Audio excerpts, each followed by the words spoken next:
Bonjour à tous et bienvenue à la question de la semaine en lien avec la psychologie positive. Déjà, je voulais savoir comment s'est passé pour vous votre rentrée la semaine dernière. Est-ce que vous vous êtes senti assez rapidement surmené ou pas du tout?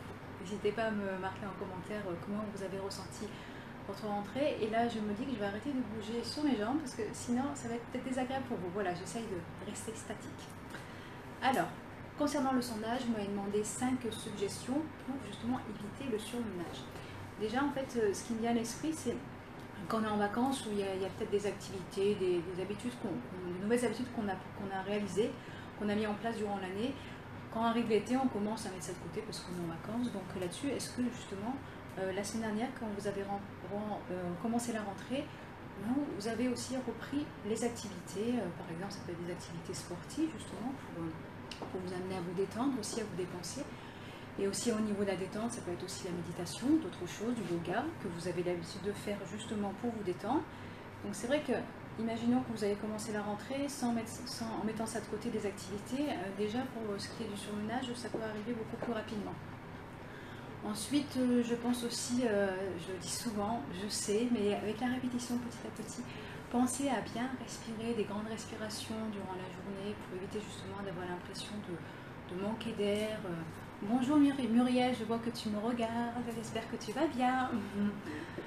Et le fait justement de faire, comme on disait avec Muriel, hein, durant le quart d'heure focus, de faire des grandes respirations plusieurs fois dans la journée. À un moment donné, vous avez une pause, vous allez aux toilettes, vous en profitez avant de repartir travailler pour faire 3 grandes respirations. Ça vous permet justement d'être centré sur vous, d'avoir un petit moment, même si c'est quelques secondes, pour vous. Ensuite, en troisièmement, je pensais aussi, est-ce que vous imprimez un petit planning, ou dans ce planning, en dehors des rendez-vous à gauche, à droite, l'école, le travail, vous avez aussi, vous notez aussi dans votre planning des moments pour vous, durant la semaine, durant le week-end. Ça aussi, j'insiste aussi lourdement, certes là-dessus, mais c'est pour votre bien.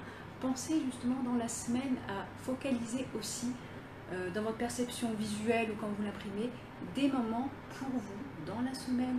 Le matin, vous avez envie d'une méditation, vous notez dans votre agenda le lundi, le mardi, le mercredi, le jeudi, le vendredi ou le samedi aussi, si vous avez besoin justement de faire cette méditation du matin toute la semaine. Vous pouvez aussi la faire dans la voiture aussi. Il y en a qui écoutent justement une petite séquence de méditation tout en étant concentré, en conduisant bien sûr.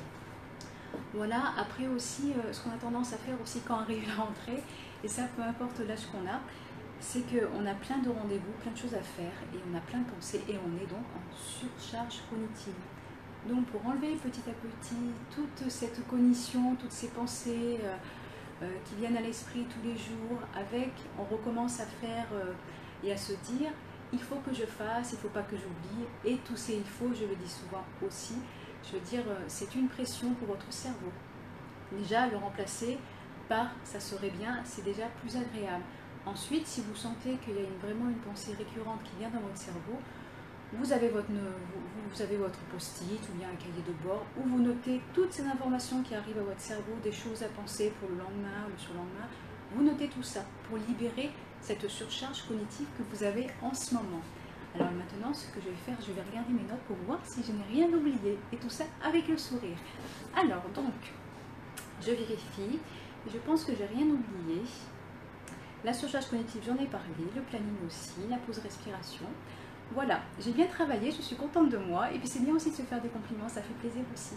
N'hésitez pas à vous en faire aussi souvent que vous en avez envie. Tous les jours, ça fait du bien. Comme je dis souvent, on n'est jamais mieux servi que par soi-même. Sur ce, je vous souhaite une bonne semaine. Je vous dis à jeudi soir, je vais faire la minupsie, je vais faire un petit sondage sur internet pour voir un petit peu la thématique qui vous parle. Je pense que je vais la faire vers 20h parce que j'ai remarqué que vers 20h, forcément, il y a plus de personnes qui sont là, qui sont présentes et qui peuvent écouter. Donc je serai jeudi soir à Cannes-la-Boca parce que je fais une formation en fin de semaine justement dans cette ville.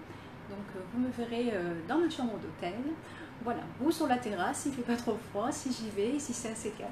Voilà, je vous souhaite une bonne semaine et puis je vous dis à jeudi pour la minupsie. Ciao, ciao!